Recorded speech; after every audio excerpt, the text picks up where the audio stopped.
prise en charge par les services de secours. Le plus gros point noir était situé sur la RCEA à hauteur de Trivy, où 3 camions ont glissé, entraînant la fermeture de la route. Daniel Boutier, Amélie Doué.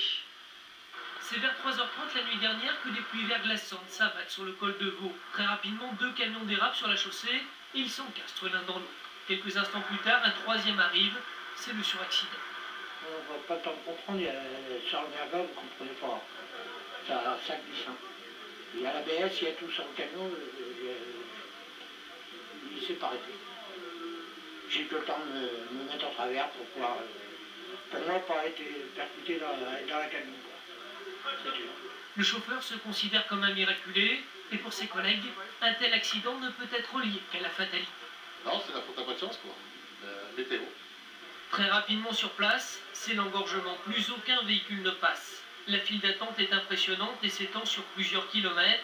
En milieu de matinée, les gendarmes ne compteront pas moins de 260 camions bloqués.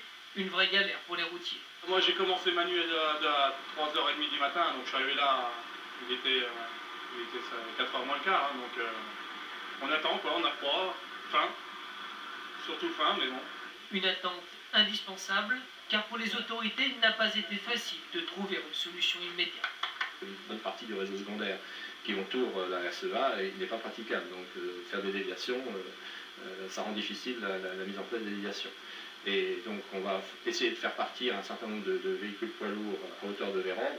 Ça représentera entre 60 et 70, pas plus, mais ça dégagera déjà. Finalement, en fin de matinée, grâce à une intervention rapide des dépanneurs sur les camions endommagés, les routiers bloqués ont pu reprendre la route. Mais ce n'est qu'aux alentours de 15 h que les derniers coups de balai ont été donnés, autorisant ainsi la réouverture de la RN 79.